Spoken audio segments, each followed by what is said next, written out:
Hello, hello. Slackers. Happy New Year, Hedford. Happy New Year, Lala. How you doing today? Doing good. I just had How to pick on you a little because you're like 2 minutes late. So, I was getting a I little scared. know. Just saying, just saying. I know. But Pete won't make it today. He has a family thing. So just in case you're wondering, because I know you probably would be the one asking where Pete is. Yeah, I finally got an upgrade on my iPhone, so I started playing KOGs Quest. So, Well, yeah. I get addicted to it. It's like, Well, I want to start winning some. I want to win some stuff.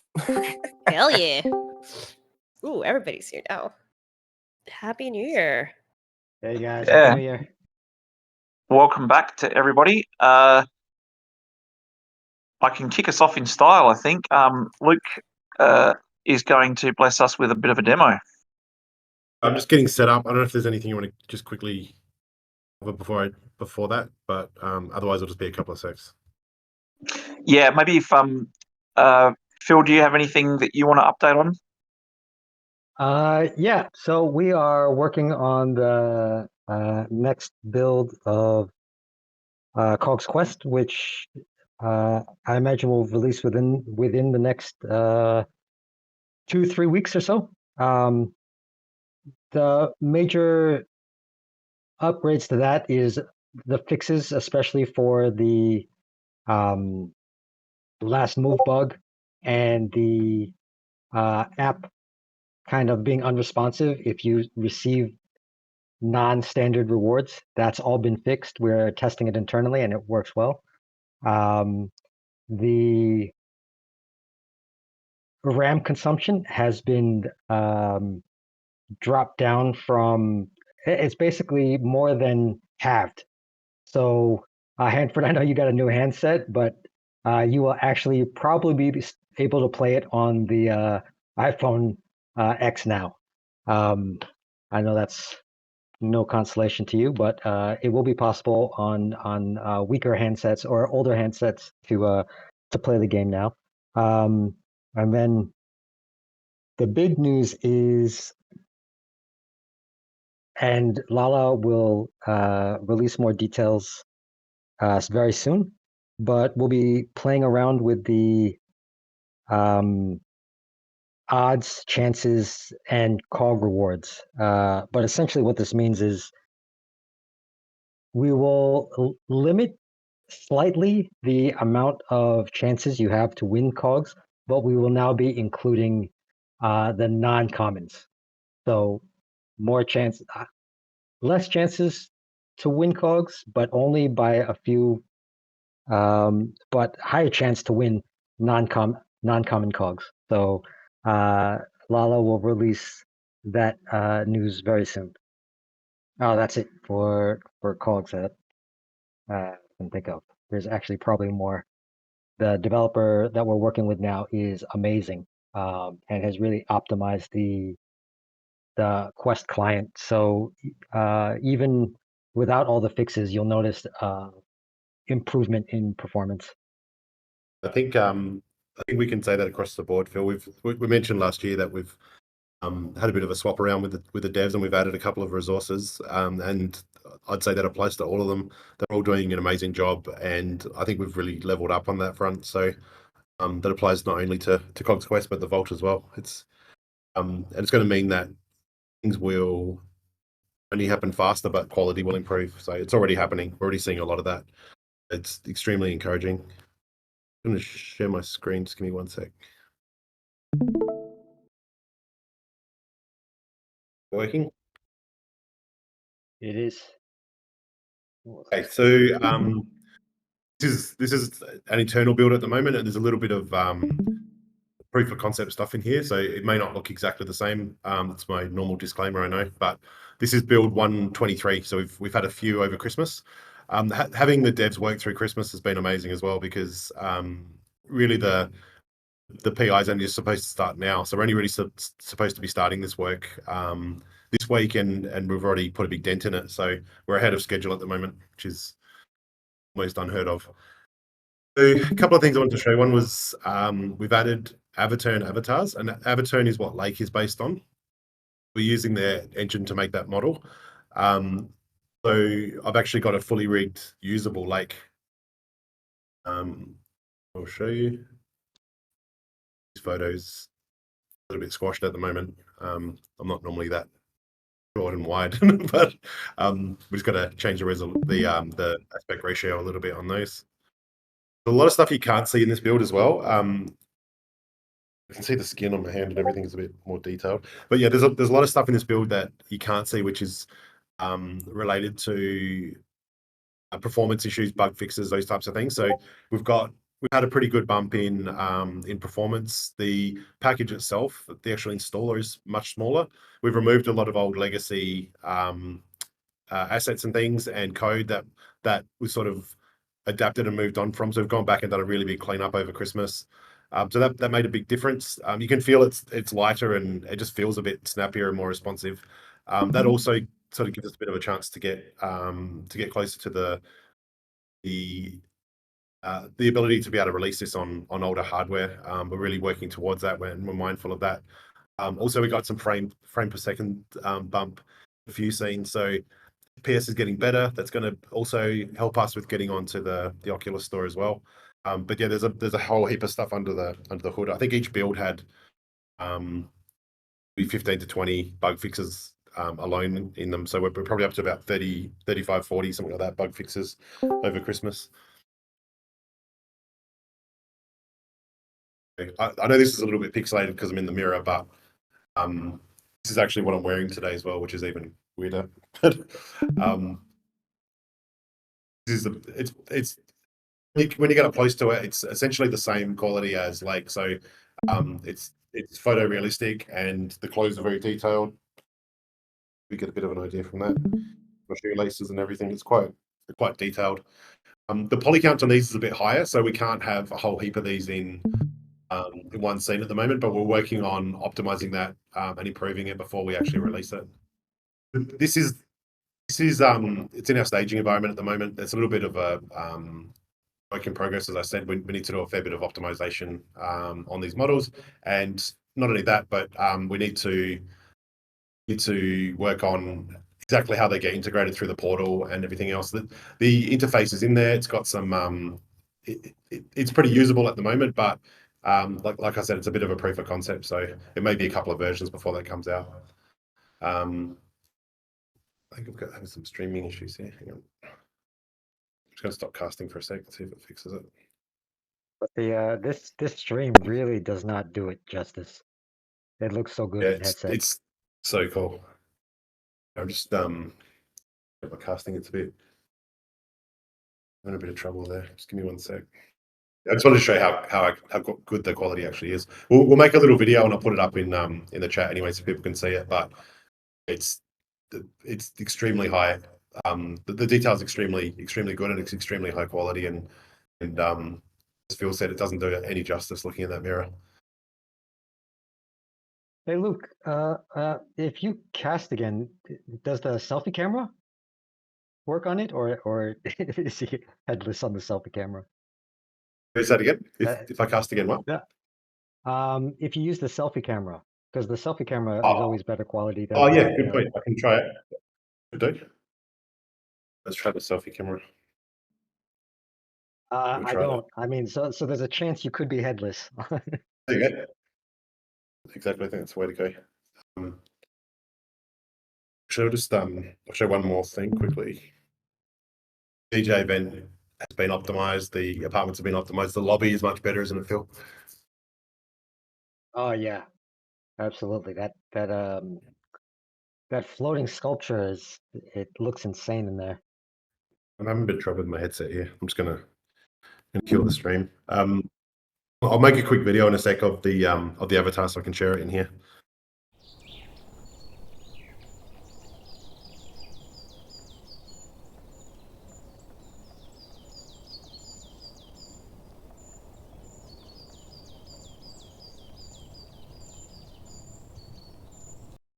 Thanks. Back to you, Ben. Alrighty, thank you very much. Lala, do you want to say anything now, or do you want to wait till the end for anything that you have, or should we just get into the questions? I can actually share a little bit of what's happened during the break, and for those who joined our Christmas event. First and foremost, thank you for those who joined, and I think a few of you noticed that you guys got some presents over the holidays. So we are doing another round of gift giving, even though Christmas has ended, but New Year is still here. So I do recommend whoever hasn't updated their RFOX ID to update your addresses. There will be an email going out for those who haven't updated certain details. And once we do receive those details, you'll be getting another present from our side. So those who participated, thank you so much. And just sit back, relax, and wait for your next present coming in real soon. Awesome. Thank you very much. No worries. Would you mind? I know you got a bit of a cold, but would you mind voicing the question? For sure. The questions. More than Thank happy you. to. All right. So the first one that we're going to kick off is with Voltalk's question early in December. Currently, there is a bit of hype connected to Unreal Engine in VR due to the whole UE VR 600 plus UE PC is now usable in VR. So I thought I'll pick your brains again regarding Unreal Engine versus Unity for VR. Unreal Engine VR currently demands wired VR as of now, and the standalone VR hardware available can only perform to a certain degree, of course. Number one, the team is slightly biased on this one as you use Unity. Number two, what engine you use is not life or death, in my opinion. It's all about your experience, games, worlds, and offers around it. But I find it an interesting battle, and I wonder how much importance and research you put into comparing the engines and their VR trajectories. Basically, yeah, let's just say that we're constantly thinking about researching, looking at the way things are. And we've said since day one that we want to make sure that we're not sort of boxed into a corner or painted into a corner. So, we've been open about the fact that we've looked at different types of headsets and whether we could distribute headsets or how we could sort of not be confined to one particular type of technology or specifically a device. We think that the industry in the space is moving very quickly. I think Artesh's later question sort of delves into that as well. But ultimately, if you said what should a metaverse look like a couple of years ago versus what it should look like now, it's rapidly changing. I think AI progressions, different players in the market have really sort of shown that if you sort of stick to one thing or you build in a certain direction, you might not be able to build your way out of that. So you'd be in a situation where you sort of think to yourself, do we just scrap everything that we have and then start again? Or do we try and fix what we've started building or for want of not throwing everything out? So all I can say from my side is that we are acutely aware of what is happening and we're trying as best we can to keep abreast of that. But we're really powering that finish line of saying, look, we've got a pretty good base here that can be added to, extended on, and built out in a number of different directions. And I think that we've built, like we said it today, we've said it many times over the last few weeks, we're really happy with where we've ended up. We still know that there's a lot of work to go, but the whole industry hasn't found product market fit yet. We firmly believe that we've got the right ingredients, and it's just a matter of how you put them together. Luke will probably give you a much more technically in-depth answer, but we're kind of daunted by how much work still needs to be done.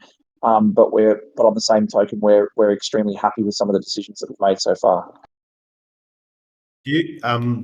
So I think the Unreal and Unity question has come up obviously a few times before, and as Ben said, it's something that we try and keep on top of. I think there's pros and cons to both. Obviously, there's a lot of adoption on Unity. Unity's very good from a multi-platform standpoint, so you can have a lot of different endpoints, phones, and VR and all the rest of it. It's pretty easy to do. There's not a lot of changes that are required to deploy that stuff. So I think from our ability to move quickly and adapt, I think Unity is still a very valid choice for us. Having said that, I think this whole mechanism for delivery of apps and the way apps work, what's stored on a device, what's stored somewhere else, all those types of things is going to change pretty rapidly, and we're keeping a very close eye on that. But I don't think we should be too concerned about which engine we're on. I think the much more important thing is what's happening on the back end. Are we supporting the services we need to support? And is the actual platform stable, scalable, and valuable, I guess, as well? And then the engine we use for the client side of the app then starts to become a secondary thing. So I don't think any of us are too wed to one particular platform. And if we did have to change at some point, I don't think that would derail us too much either, because the more we move to the back end and the more we actually configure and control from the back end, the less important that choice becomes. It's just a matter of the assets we use and how we engage with the actual platform itself.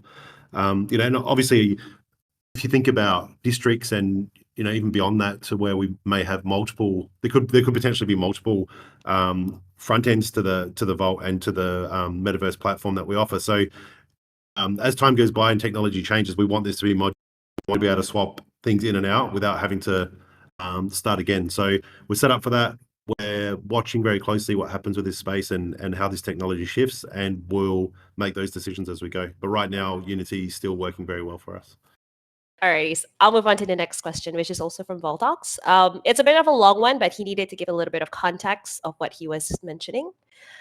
Another one for the AMA. I personally own an NVIDIA Shield, which is a tiny box connected to my TV and to the internet. The hardware is small and pretty cheap, but the box allows me to cloud play hundreds of games with high quality and acceptable ping through NVIDIA services, GeForce Now.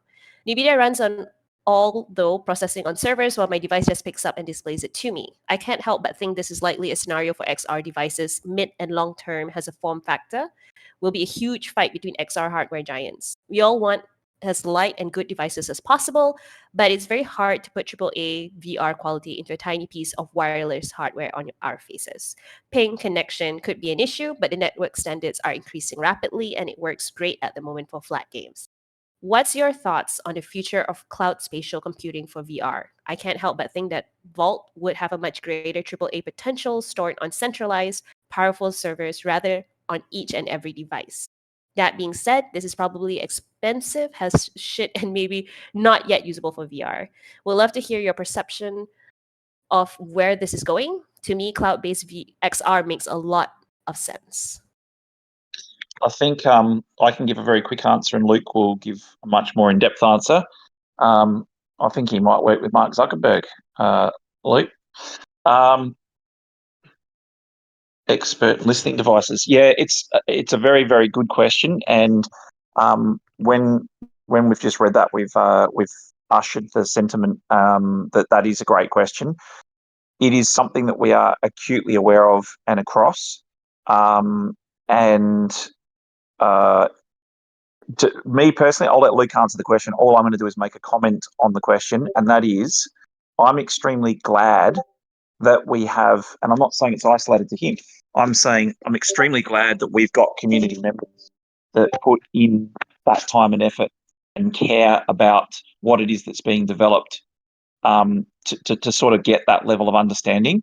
That makes me, because we know that there's a big disjoint between, the token side of things and the product side of things. So I, for one, am extremely happy that we get questions like this. Luke, you're going to answer it a lot better than I will. No pressure. So it is a very good question, and it's very topical, because I think there's a lot happening in this space and in that technology stack that you're referring to. Not only is it possible that it will happen, but it has already happened. It exists, and one of the main limitations with XR and web-based VR solutions is the fact that we haven't really had the ability to get to some of the hardware layers on these devices. So, for example, like on a phone, you could only have a stream to the device real time from a server, as was mentioned. All the heavy lifting was done on that side, which means you got huge amounts of data coming down to the device, and the device is really kind of just used for displaying and controlling sort of remotely that experience. But that's kind of changed recently. There's this thing called Web GPU now, and there's this technology around it which allows the access to the GPU layer on the device, which means the processing can be done at the client side. So the actual data coming down to the device been minimized hugely, which means not only is the overheads of running one of these things much lower, it's less reliant on the internet, and the potential for the quality of graphics is exponentially better than it was. So it's definitely something that we're looking at. Like I said, it already exists. It can be done. The main problem and the only thing holding us back from just doing it today, basically, is the fact that a lot of the plugins and things we use in the Vault itself, like AI integrations, and some of the more advanced functionality that we've got, some of the multiplayer side of things as well, is limited. But that's changing very quickly as this new technology comes out and these platforms become more viable. There's been a lot of money and energy thrown into this technology, and there's some really big hitters behind it. So there's a lot of money from Google and Alphabet itself, and Google, Microsoft. There's a lot of big players in there funding this stuff, so it's definitely happening. I think it's inevitable, and it's going to make everyone's life a lot easier. But as I said before, we're working on making sure that we're much less reliant on that client side. And if you wanted to change the client side or add a different option for that, for the apps or the client side, we can do that easily, because we're shifting a lot of what we're doing already back to the back end as well. So that gives us an opportunity to move quickly, makes us way more agile with some of these decisions. And I don't think it's not a question of would that happen and would we go that route. It's more, when will it happen? If I haven't answered if there's a part of it that I haven't answered, or there was any information missing, just note in the chat and I'll add to it. No, I think it was definitely a very good question. It made a whole Discord kind of look into it as well, which is pretty cool. All Yeah, right. it's that's a pretty comprehensive answer as well that Lee gave. I was tiptoeing through the tulips, and he just went, "Wow!" There we go. It's not like it's proprietary on our end. It's happening. It's already happened. I mean, Yeah. like I said, it's out there. It exists. Anyone who's not looking at that or working towards that, they've totally missed the point of all of this. And they're going to miss out in the long run. This stuff all dies out, in cycles. And if you're not on the next wave, then it's you're not really setting yourself up for success.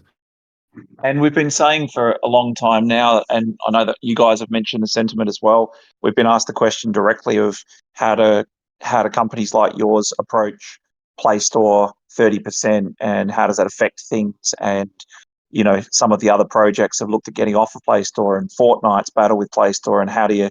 I've said it before, and we talked about it today. Like, this type of stuff is this is going to kill those marketplaces as we know them.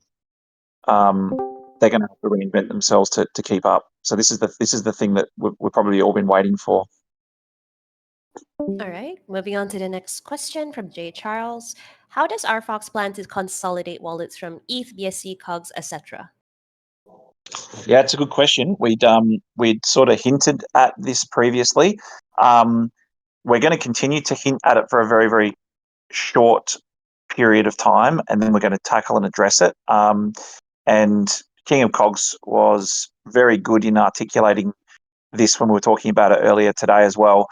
That is that the expectation or the previous thought process, and again, one thing that with us is we're not too proud to say things are changing, things are moving, and we have to move with them. We're not going to ever be one of those groups of people that turns around and says, 5 years ago, the Earth was flat, and we refuse to move on, because that was our opinion and we're sticking to it. The thing is that things have changed a lot, and to be honest, this whole multi-chain type of strategy that people thought that's what you need to do.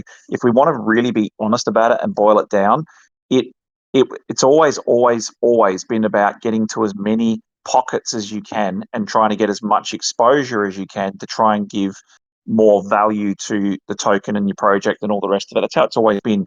And you don't want to, again, be stuck on one technology or one chain or one situation. But when you're trying to onboard numbers of people into different sections, it can be nightmarish. And if you remember when we first did the first thing that we ever did that accepted RFOX, people said, which RFOX? Like, can I use BSC RFOX, or does it have to be ETH RFOX, or how does it actually work? It's just another hurdle, and it makes things very confusing. We do have a way to simplify this somewhat, but it's two pieces. So we'll go over that in the next couple of weeks when we start announcing this stuff. But there's two pieces to this, and there's two distinct ways that we're going to deal with it. I know people keep mentioning KOGs as well. KOGs has its own real group of followers. It is a strong ecosystem. It has been in the past, and it has the potential to be again. So there's a couple of different things that we will address there for sure. But yes, we have a very solid plan. I'm getting a nod across the room as if to say that might be enough to say. I'm disagreeing. Right, agreeing, are you? I thought you were saying that's enough. But sometimes when we're talking to you about this, we assume we're saying too much, but we're also very much, we have the context of everything. So yeah, let's just say that we hinted at the end of last year that there's big changes coming, and that they're coming soon, very soon, and it's going to be very, very good for. Yeah, it's going to be very good for the whole ecosystem. There you go. All right. Moving on to the next question. Is it hell for leather when the SDK is completed? Will this be in Q1? I think it's really hard to say what complete is. I think it's one of those things that it will evolve a lot over time, and it may be something that's never done. Much like the Vault itself, I think there's potential that as technology changes, we'll keep adding things to it and keep modifying it and improving it. As far as the custom template that we've talked about, which is the ability to make essentially whatever sort of scene you want within the guidelines of the specifications and everything available, that will be in the first quarter, yes. And as part of that, we'll be able to store asset bundles in the cloud, so we'll be able to download the assets, things like if you put furniture in the scene or textures and things like that, we can download those on the fly like we do now with the core Vault. So we'll have a pretty flexible interim step. It won't be the final product, but it'll be far enough along that it won't hinder anyone and won't stop anyone from being able to build what they want to build. Part of it, which we've talked about a lot in the past, is part of what we need to progress and for this to really become very usable from a game experience standpoint. So if you want to build a game with some mechanics and things in it, we need to build prefabs for those things. So prefabs are just basically little wrappers that have that code in it, which the core Vault is aware of, but also the experience that is being built pulls that in. So basically, in other words, to work in that experience and for you to be able to have those mechanics in your game in one of the districts, the Vault needs to be aware of what that is and how that works. So it needs to go into the Vault first, and then that package gets shared. The way we're going to handle that is we've got a few already. So there's some AI stuff. There's obviously some other things we can wrap up in these prefabs. So we're working on that at the moment. But as creators come in and they build these mechanics, we will seek the permission of those creators to actually bundle up their code as well and put that up, so that's available for everybody. And we'll make sure that we make it worth their while as we go. But so some things will happen at the start, and then some of these things will come in as we go. But because we can make these prefabs pretty quickly, it shouldn't hinder progress, and it shouldn't stop anyone from building these experiences. We will just sort of work in parallel for now. But we need to get to the point very quickly where creators aren't reliant on us for this stuff to get pulled in. And that's a bit we're working on. How do we get to that point as quickly as possible where a build can be submitted to us and then deployed very quickly without any real intervention from our side? The other thing, just to close off on that one, is by going to this custom template, the other benefit we'll get with that is if there are changes to those assets, so you want to change furniture, other aspects of the scene, you won't be reliant on us releasing a Vault build anymore, which has been something that has sort of stopped us from going too far down this track in the past, because it would be creating a rod for our back. So it will also solve that problem. So in summary, by the end of quarter one, we'll have something quite usable, yes. But we'll give you updates as we go.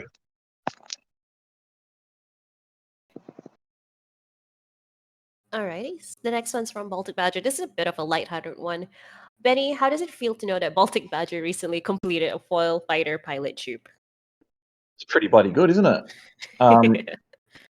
Yeah, there's some tubes that I thought would never ever get completed, and there's some that are obviously. I think some people that have never tried to do some of the harder ones or put them together don't realize. Do you remember, Lala? I'm not sure whether it was in your time. There was someone who posted. Someone from the community here will remember. Someone posted the journey that they went on to complete a set, and it showed all the trades and all of. You remember that? Yeah, someone posted. Someone will remember it in here, and they'll write who it was and all the rest of it. Yeah, it was like. Here you go. Phil said. Oh no, that's not it. So someone actually showed how they'd gone through hundreds of different trade swaps requests to complete some of these sets. So the labour of love that's required to do that is massive. But yeah, I think there'll be a strong resurgence in COGs that you guys will have a big hand in. For sure, definitely. And the next one is general questions, which we got over the break. And one of them is Luke told the community in an AMA in December that we want to collect as many chests as possible over Christmas. I did, but all of them said 5 AI thingies. Are there any updates or alpha on this? My update is keep collecting them. I said that for a reason, and it was very deliberate, and it was to give the community a head start on this stuff. Keep collecting them. I know they just look like cumulative AI credits at the moment on top of the daily allowance, but they will be converted to something else very soon. And when that happens, there'll be value and there'll be value attached to that. So you'll be rewarded for collecting those credits. So I'm not going to say any more on it, but keep collecting them. The more you collect, the better off you're going to be in the long run. That is a reminder for everybody who's here. So keep collecting, and I guess in due time, it will be shared with everybody. And the last one for the received questions last week and the week before, will Lake eventually be able to tell me where the treasure chests are located? So the person who DM'd me this basically has been looking for the chest, and he's been saying it's been harder to find of late. So he was wondering whether he could use Lake as a way to find in the chest in future.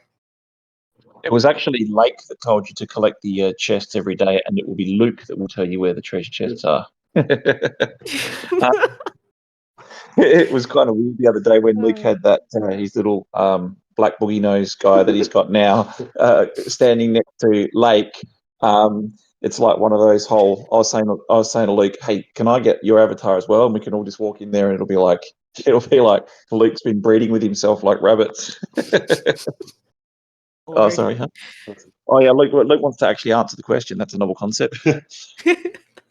I was actually saying to Ben I should disable the Lake avatar for a period of time, and I'll go in there with my avatar and stand still. And when someone comes to talk to me, I'll just scare the crap out of them.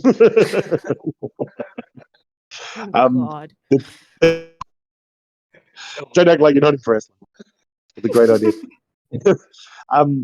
The technology obviously is there. Like it's easy to do. We can add that information as the chests are moved to the knowledge base for that AI character for sure.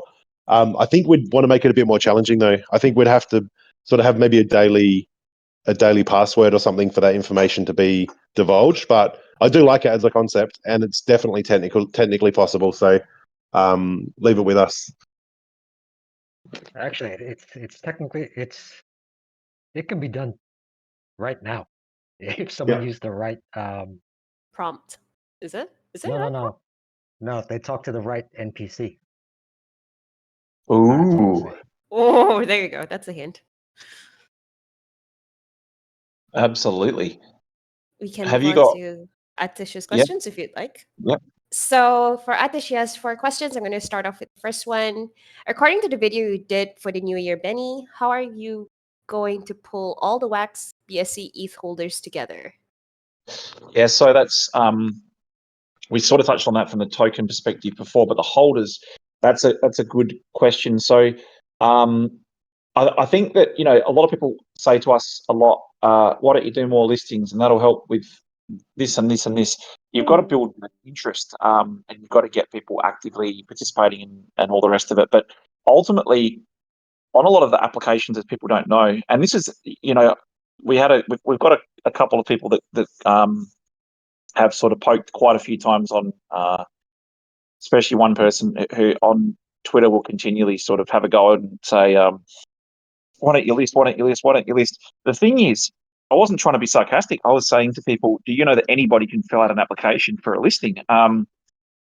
We've got people that have said to us, we know people at Bybee, or we know people here.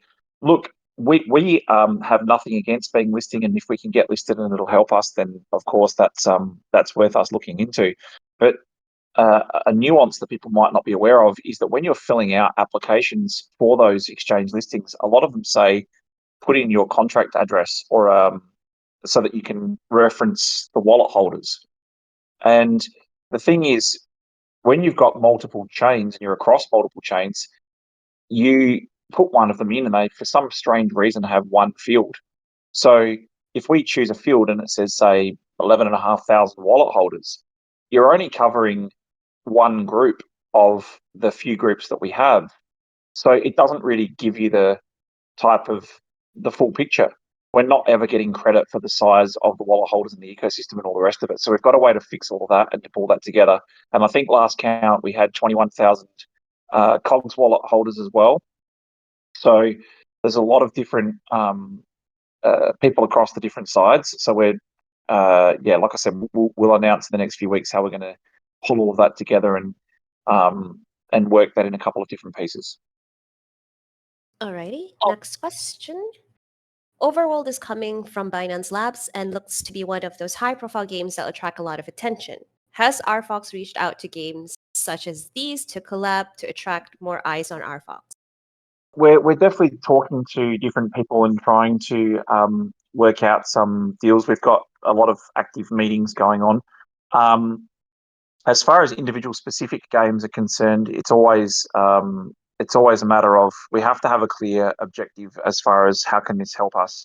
And on the Binance side of things, we really got involved. I don't know how long ago it was, maybe 18 months or closer to 2 years ago. Really started working with some people on the Binance Smart Chain side of thing and tried to do what they were telling us we had chances, partner with, work with, talk to a lot of different projects, and pretty much every project either went belly up, got rug pulled, or was just didn't work out. So I think that what we have to do is we have to, these days, sorry about that, we have to really be very mindful of the fact that unless there's a clear path for us getting benefit for our ecosystem and all the rest of it, then we're sort of just, we've already got enough things on the go at the moment. But if there's a clear pathway, if people in the community turn around and say, hey, I know someone there, this is an inroad, it can help in this way, shape or form, of course we will explore every opportunity that we think will help us for sure. All right, next one.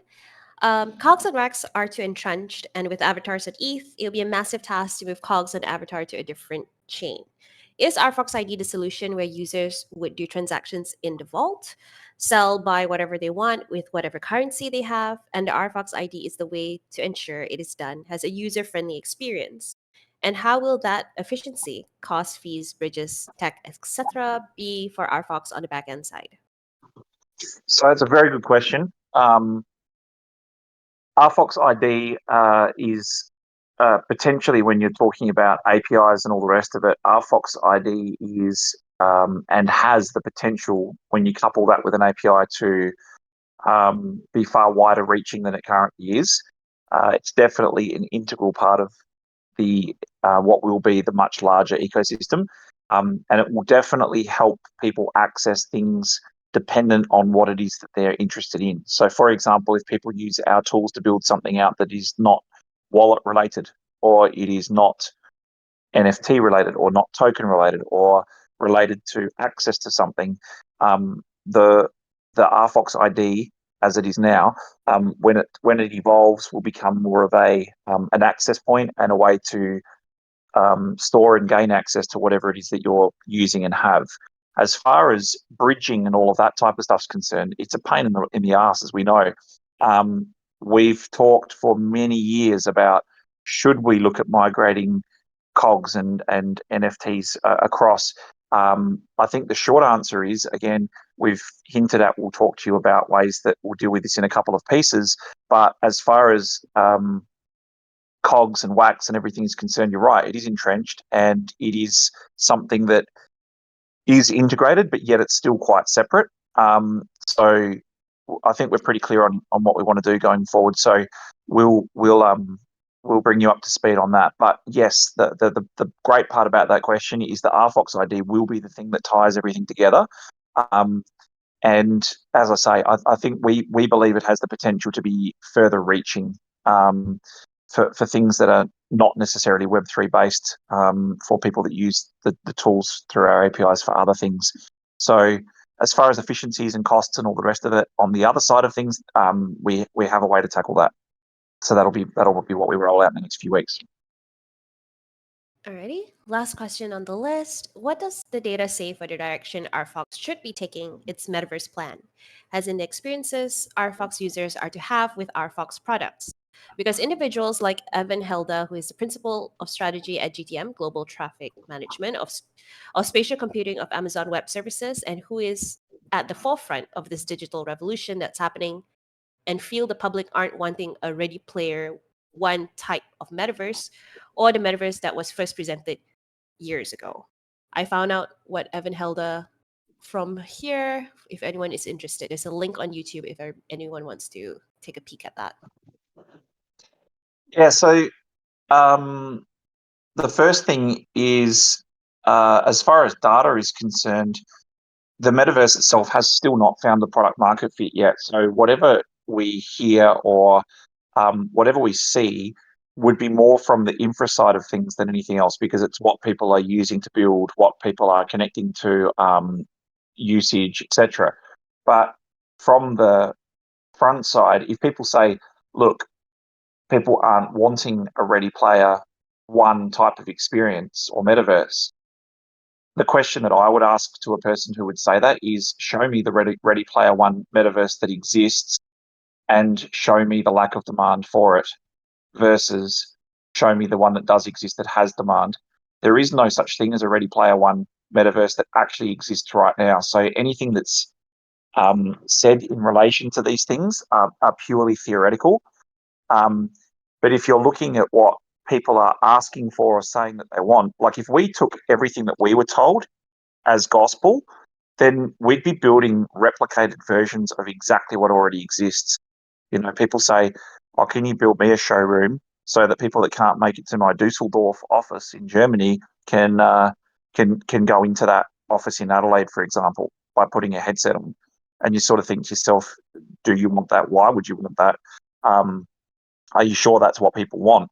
But until a product market fit's been found and we're seeing like mass adoption in some of these metaverses, I think a lot of it's is purely theoretical. From the infra side of things, we can definitely see where money's being invested, and Luke gave a pretty comprehensive and a good answer before in relation to the fact that, and Voltox, you know, to his credit, somebody doing a bit of research will come across a lot of this stuff as well, and you'll be able to see where people are hedging bets or think that things are going, or which make the most sense.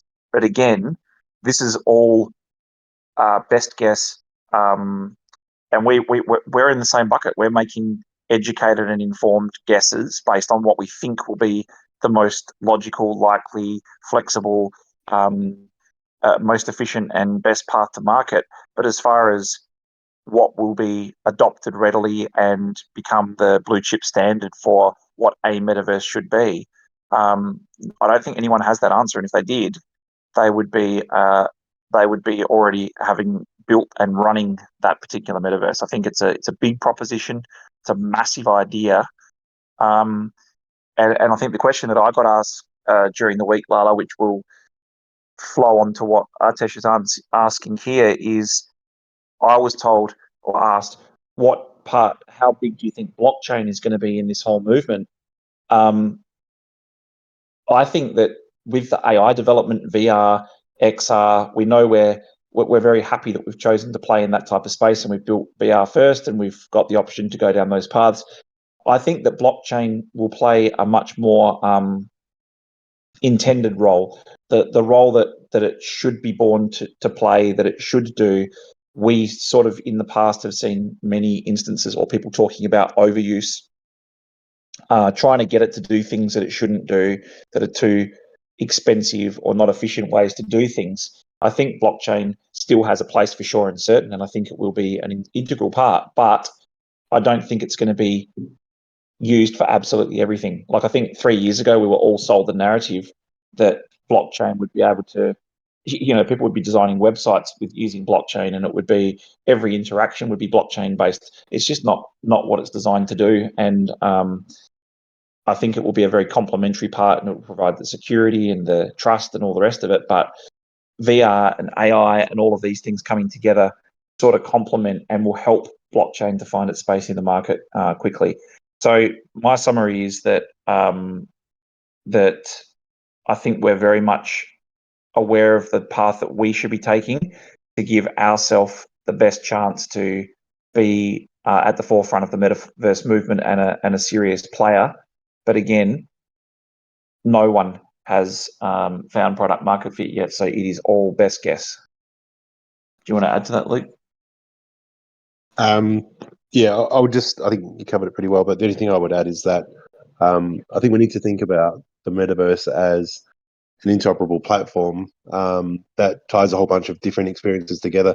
There could be, 5 or 6 different or 100 different apps. If you think about how the internet has evolved, the internet is not one thing, but what makes it so powerful is that it is interoperable and it is connected, and all of these experiences are joined together. And I think really at the simplest level, that's what the metaverse is, and people confuse it with games or apps or user interfaces and the experience you see on your phone or your device. But really, it's the back end and the tying together of all these individual experiences. So I think that's what it'll evolve into. And until it's interoperable, these are sort of just people's interpretations of what the metaverse should look like. So by making things modular, adaptable, and as I said, most importantly, interoperable, we can evolve and change it as the technology changes and as the evolution of the metaverse sort of happens in front of us. But as Ben said, we don't really know what that front end side of things is going to look like. But as I said earlier, I don't really think that matters so much. I think too much importance is being placed on that. And just one last comment that I'd make as well is that in relation to the question from Artesh, when he's talking about Evan saying that the public aren't wanting a ReadyPlayerOne type of metaverse, we're by no means, and we're certainly not building a ReadyPlayerOne style of metaverse. But I can tell you, and I'm sure I'd be interested to hear how many people are listening tonight, if someone said ReadyPlayerOne, the equivalent metaverse is released and it's now available to use on your headset, I'd be on that like white on rice, and I'm sure every single, absolutely. Like, I think it's actually like it's the weirdest comment in the world. I mean, again, we're not building it. Said that, though. Yeah, if he did say that, that would be one of the most. If he's saying that the metaverse won't look like ReadyPlayerOne or the metaverse that gets adopted, that could well be the case. But if someone built a game called ReadyPlayerOne and it was the exact copy of what is in the movie, I think that would have to go close to being the biggest selling game of all time. I think it would be. It would be the only game. It would be the only game out there. Yeah, for sure. Every other game would die. Yeah, I mean, we have the virtue of understanding this space from the build side of things, right? And like, we get sometimes you guys will tag us in a post or and say, "Hey, have you guys looked at what these guys are doing over here?" And this is amazing and all the rest of it. We're back in the days of, if you remember back in 2016, 17, for those who are around, people used to say, "We're building a DEX that has auto swapping capabilities between 50 currencies, and it can do this and create NFT and make your coffee, make it better for you, and do all of this. And people go, holy fuck, wow, this is going to be a big thing that I've never seen. And we're getting the same thing now with this Metaverse space. We're getting people saying, we're building this and it's going to do this and it's going to do that. And we're sort of standing there. If the wires independent, there's not even a power point at the end of this thing to plug things into yet, trying to work out how to meld things together. And we're getting sold all of these amazing Wavy Fandango stuff that's going to be built. I reckon if someone tried to actually build ReadyPlayerOne, it would be a proposition that I don't think many companies in the world would be able to afford. And it would be a mistake, and it would be extremely, extremely, extremely difficult to pull off. And by the time you did pull it off, that you'd be stuck with something that's obsolete as far as tech's concerned as well, I'm sure. All right. Artesh's got another one. Futureverse partnered with ReadyPlayerOne. Can we get RFOX people? Don't you mean Futureverse partnered with Warner? No, their big announcement last week was they have Ernest Klein and all the IP and everything from ReadyPlayerOne. That was a thing. I don't want to. This is the wrong forum for it, and I don't want to go into it too far. But what I'll say is, with the announcements like that, and like Warner, right? Like if you said to me, Warner want to partner with you guys right now, I would say, cool, that's awesome PR. But what the hell am I going to do with it? What are we going to do with it? So, yeah, I won't say anything other than that, but I don't know what the hell that actually means. And it doesn't matter how much depth is given to you from the context perspective. What does that actually mean? If a movie studio came along and or a production company came along and said, "Hey, we're going to work with you on XYZ," you know, as was just pointed out, the movie it cost $175 million to make a movie about this thing. Let's just say that people don't have enough money to build this thing, and I don't understand what a production company can do in conjunction with a platform. It's yeah, I want to concentrate on actually trying to build something out you can use and works, and yeah, add some value somewhere along the line. When can we get a PC desktop web browser version of Vault? I'd prefer to explore the Vault off my PC instead of my phone until I can afford a VR headset. Luke? Yep, I can answer that one. It exists already. I think we mentioned it late last year. A web-based version of the Vault, which is pretty complete. A few little things that we needed to fix. They were mainly around plugins for basically features that we've got in the Vault now that aren't supported on the web version on WebGL. So we're working through that at the moment. I think a lot of it's already been fixed. It was more just about newer plugins that were more compatible with all those endpoints that we're currently supporting. So as far as timeframes on that go, it's very close. It's not our highest priority at the moment. It's such a small piece of work from now to being able to get that out. So I'll just say very soon, definitely in the first half of this year, but hopefully much sooner than that. When we get to the point where it is, when we're testing it, I'm happy to release the version to have a bit of a play with and give some feedback. So as soon as we have that and it's for the most part working and functional, we'll share that.